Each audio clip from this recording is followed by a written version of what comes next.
దేవునికి స్తోత్రం. హల్లెలూయా. ఒక సంవత్సరం ప్రణాళికతో అనుదిన బైబిల్ పఠనం. ఈరోజు 29 మే 2025. ఈ సంవత్సరంలో 149వ రోజు. ఈ రోజు కొరకు ఏర్పాటు చేయబడిన బైబిల్ వాక్య భాగాలు పాత నిబంధన మొదటి దినవృత్తాంతములు 26, 27 అధ్యాయాలు మరియు కొత్త నిబంధన యోహాను సువార్త 11వ అధ్యాయము 18వ వచనం నుండి 46వ వచనం వరకు. మొదటిగా మొదటి దినవృత్తాంతములు 26వ అధ్యాయం. ద్వారపాలకుల విభాగమును గూర్చినది. ఆసాపు కుమారులలో కోరే కుమారుడైన మెషెలెమ్యా కోరహు సంతతివాడు. మెషెలెమ్యా కుమారులు ఎవరనగా జకరియా జ్యేష్ఠుడు, యెదీయవేలు రెండవవాడు, జబద్యా మూడవవాడు, యత్నీయేలు నాలుగవవాడు, యలాము ఐదవవాడు, యెహోహానాను ఆరవవాడు, ఎల్యోయేనై ఏడవవాడు. దేవుడు ఓబేదెదోమును ఆశీర్వదించి అతనికి కుమారులను దయచేసెను. వారెవరనగా షమయా జ్యేష్ఠుడు, యెహోజాబాదు రెండవవాడు, యోవాహు మూడవవాడు, సాకారు నాలుగవవాడు, నెతనేలు ఐదవవాడు, అమీయేలు ఆరవవాడు, ఇస్సాకారు ఏడవవాడు, పెయుల్లెతై ఎనిమిదవవాడు. వాని కుమారుడైన షమయాకు కుమారులు పుట్టిరి. వారు పరాక్రమశాలులై ఉండి తమ తండ్రి ఇంటి వారికి పెద్దలయ్యారు. షమయా కుమారులు ఒత్ని, రెఫాయేలు, ఓబెదు, ఎల్జాబాదు. బలాఢ్యులైన అతని సహోదరులు ఎలీహు, సెమకియా. ఓబేదెదోము కుమారులైన వీరును, వీరి కుమారులను, వీరి సహోదరులను 62. వారు తమ పని చేయుటలో మంచి గట్టివారు. మెషెలెమ్యాకు కలిగిన కుమారులను, సహోదరులను పరాక్రమశాలులు. వీరు 18 మంది. మెరారీయులలో హోసా అనువానికి కలిగిన కుమారులు ఎవరనగా జ్యేష్ఠుడగు షిమ్రి. వీడు జ్యేష్ఠుడు కాకపోయినను వాని తండ్రి వాని జ్యేష్ఠ భాగస్థునిగా చేశాను. రెండవ వాడగు హిల్కీయా, మూడవ వాడగు టెబల్యాహు, నాలుగవ వాడగు జకరియా. హోసా కుమారులను, సహోదరులను అందరూ కలిసి 13. ఈలాగున ఏర్పాటైన తరగతులను బట్టి యెహోవా మందిరంలో వంతుల ప్రకారంగా తమ సహోదరులు చేయునట్లు సేవ చేయుటకు ఈ ద్వారపాలకులు అనగా వారిలోని పెద్దలు జవాబుదారులుగా నియమింపబడారు. చిన్నలనేమి పెద్దలకేమి, చిన్నలకేమి పెద్దలకేమి పితరుల ఇంటి వరుసను బట్టి ఒక్కొక్క ద్వారమునొద్ద కావలి ఇండుటకై వారు చీట్లు వేసిరి. తూర్పు తట్టు కావలి షెలెమ్యాకు పడెను. వివేకము గల ఆలోచనకర్త అయిన అతని కుమారుడగు జకరియాకు చీటి వేయగా ఉత్తరపు తట్టు కావలి వానికి పడెను. ఓబేదెదోమునకు దక్షిణ వైపు కావలియు అతని కుమారులకు అసుప్పీమను ఇంటి కావలియు పడెను. షుప్పీమునకును హోసాకును పడమటి తట్టున ఉన్న షల్లెకెతు గుమ్మమునకు ఎక్కువ రాజమార్గమును కాచుటకు చీటీ పడాను. తూర్పున లేవీయులైన 6, ఉత్తరమున దినమునకు 4, దక్షిణమున దినమునకు 4. అసుప్పీమునొద్ద 2, బయట ద్వారమునొద్దను పడమరగా ఎక్కిపోవు రాజమార్గమునొద్దను 4, వెలుపటి త్రోవయందు 2 ఏర్పాటైరి.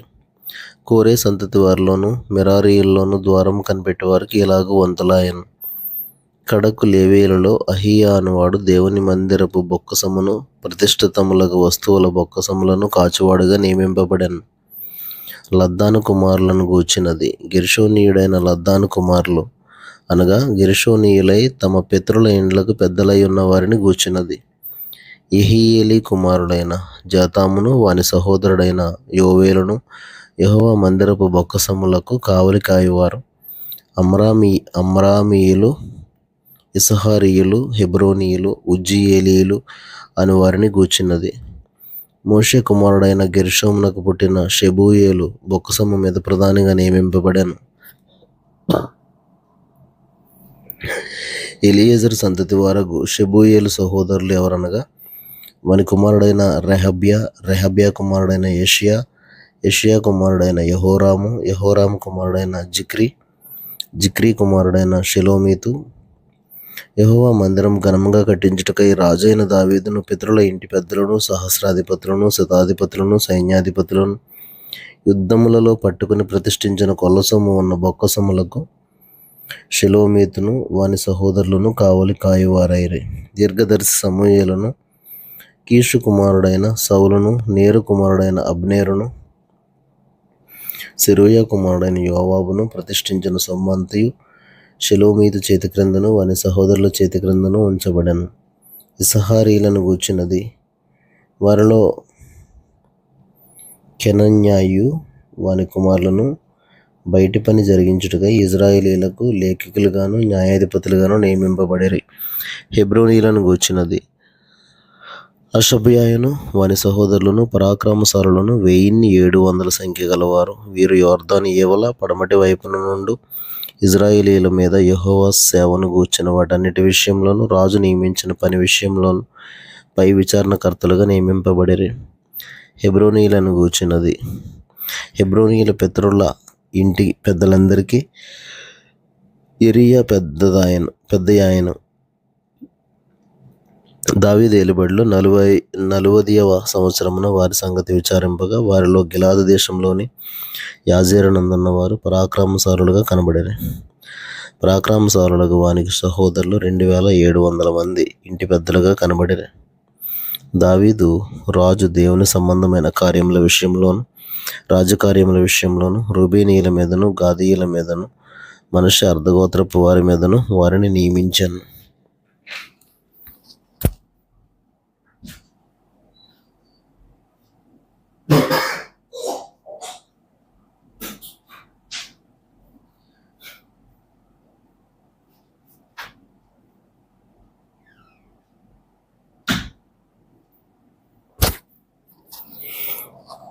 మొదటి దినవృత్తాంతములు 27వ అధ్యాయం.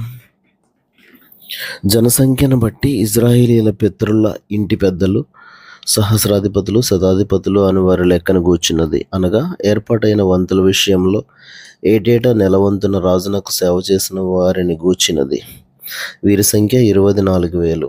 మొదటి నెలను మొదటి భాగము మీద జబ్దీయేలు కుమారుడైన యాషాబాము అధిపతిగా ఉండెను. వాని భాగంలో 24,000 మంది ఉండిరి. పెరెజు సంతతి వారిలో ఒకడు మొదటి నెల సైన్యాధిపతులకందరికీ అధిపతిగా ఉండెను. రెండవ నెల వంతు అహోహీయుడైన దోదైదియు అతని భాగపు వారిదియు ఆయను. అతని భాగమందు మిక్లోతు అధిపతిగా ఉండెను. అతని భాగంలో చేరిన వారు 24,000 మంది. మూడవ నెలను యెహోయాదా కుమారుడును సభాముఖ్యుడునగు బెనాయా అధిపతిగా ఉండెను. అతని భాగంలో చేరిన వారు 24,000 మంది. ఈ బెనాయా ఆ 30 మంది పరాక్రమశాలులలో ఒకడై ఆ 30 మందికి అధిపతి అయి ఉండెను. అతని భాగమందు అతని కుమారుడైన అమ్మీజాబాదు ఉండెను. 4వ నెలను యోవాబు సహోదరుడైన అసాహేలు 4వ అధిపతిగా ఉండెను. అతని కుమారుడైన జబద్యా అతని తరువాత అధిపతి ఆయను. అతని భాగంలో చేరిన వారు 24,000 మంది. 5వ నెలను ఇస్రాహేతీయుడైన షమ్హూతు అధిపతిగా ఉండెను. అతని భాగంలో చేరిన వారు 24,000 మంది. 6వ నెలను తెకోవీయుడైన ఇక్కిషునకు పుట్టిన ఈరా అధిపతిగా ఉండెను. అతని భాగంలో చేరిన వారు 24,000 మంది. 7వ నెలను ఎఫ్రాయిం సంతతివాడును పెలోనీయుడనైన హేలెస్సు అధిపతిగా ఉండెను. అతని భాగంలో చేరిన వారు 24,000 మంది. 8వ నెలను జరహీయుల సంబంధుడును హోషాతీయుడునైన సిబ్బెకై అధిపతిగా ఉండెను. అతని భాగంలో చేరిన వారు 24,000 మంది. 9వ నెలను బెన్యామీనీయుల సంబంధుడును అనాతోతీయుడైన అబీయెజరు అధిపతిగా ఉండెను. అతని భాగంలో చేరిన వారు 24,000 మంది. 10వ నెలను జరహీయుల సంబంధుడును నెటోపాతీయుడునైన మహరై అధిపతిగా ఉండెను. అతని భాగంలో చేరిన వారు 24,000 మంది. 11వ నెలను ఎఫ్రాయిం సంతతివాడును పిరాతోనీయుడునైన బెనాయా అధిపతిగా ఉండెను. అతని భాగంలో చేరిన వారు 24,000 మంది. 12వ నెలను ఒత్నీయేలు సంబంధుడును నెటోపాతీయుడునైన హెల్దై అధిపతిగా ఉండెను. అతని భాగంలో చేరిన వారు 24,000 మంది. మరియు ఇజ్రాయేలీయుల గోత్రముల మీదనున్న వారి వివరం ఏదనగా జిక్రీ కుమారుడైన ఎలీయెజరు రూబేనీయులకు అధిపతిగా ఉండెను. మైకా కుమారుడునైన షపటియా షిమేనీయులకు అధిపతిగా ఉండెను. కెమూయేలు కుమారుడైన హషబ్య లేవీయులకు అధిపతిగా ఉండెను. సాదోకు అహరోనీయులకు అధిపతిగా ఉండెను. దావీదు సహోదరులలో ఎలీహు అను ఒకడు యూదా వారికి అధిపతిగా ఉండెను. మికాయేలు కుమారుడైన ఒమ్రి ఇస్సాకారీయులకు అధిపతిగా ఉండెను. ఓబద్యా కుమారుడైన ఇష్మయా జెబూలూనీయులకు అధిపతిగా ఉండెను. అజ్రీయేలు కుమారుడైన ఎరీమోతు నఫ్తాలీయులకు అధిపతిగా ఉండెను. అజజ్యాహు కుమారుడైన హోషేయ ఎఫ్రాయిమీయులకు అధిపతిగా ఉండెను. మనష్షే అర్ధగోత్రపు వారికి పెదాయా కుమారుడైన యోవేలు అధిపతిగా ఉండెను. గిలాదులోనున్న మనష్షే అర్ధగోత్రపు వారికి జకరియా కుమారుడైన ఇద్దో అధిపతిగా ఉండెను. బెన్యామీనీయులకు అబ్నేరు కుమారుడైన యహసీయేలు అధిపతిగా ఉండెను. దానియేలుకు యెరోహాము కుమారుడైన అజరేలు అధిపతిగా ఉండెను. వీరు ఇజ్రాయేలు గోత్రములకు అధిపతులు. ఇజ్రాయేలీయులను ఆకాశ నక్షత్రములంత మందిగా చేయదునని యెహోవా సెలవిచ్చి ఉండెను గనుక 20 ఏండ్లు మొదలుకొని అంతకు తక్కువ వయస్సు గల వారిని దావీదు జనసంఖ్య యందు చేర్చలేదు. జనసంఖ్య చేయు విషయమున ఇజ్రాయేలీయుల మీదికి కోపం వచ్చినందున సెరూయా కుమారుడైన యోవాబు దాన్ని చేయనారంభించినే గాని దాన్ని ముగింపకపోయెను. కాబట్టి జనసంఖ్య మొత్తము దావీదు రాజు వృత్తాంత గ్రంథములలో చేర్చబడలేదు.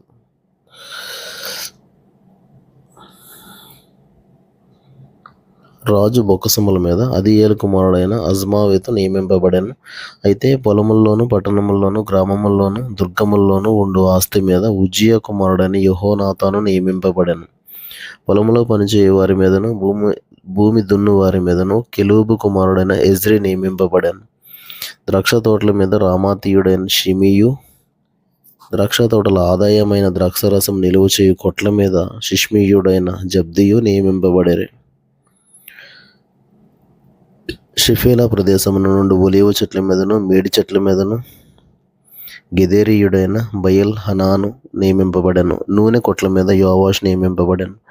షారోన్లో మేయు పశువుల మీద షారోనీయుడైన షెట్రయియు, లోయల్లోని పశువుల మీద అద్లయి కుమారుడైన షాపాతును నియమింపబడిరి. ఒంటెల మీద ఇష్మాయేలీయుడైన ఓబేలును, గాడిదల మీద మెరోనీతీయుడైన యెహెద్యాయును నియమింపబడిరి. గొర్రెల మీద హగ్రీయుడైన యాజీజు నియమింపబడెను. వీరందరూ దావీదు రాజుకున్న ఆస్తి మీద నియమింపబడిన అధిపతులు. దావీదు పినతండ్రి అయిన యోనాతాను వివేకము గల ఆలోచనకర్త అయి ఉండెను గనుక అతడు శాస్త్రిగా నియమింపబడెను.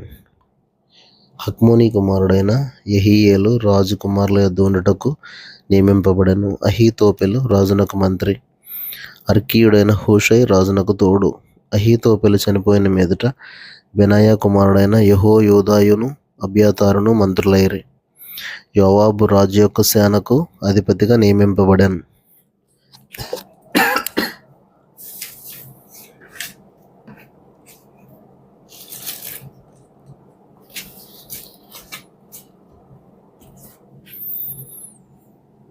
క్రొత్త నిబంధన యోహాను సువార్త 11వ అధ్యాయము 18 నుంచి 46.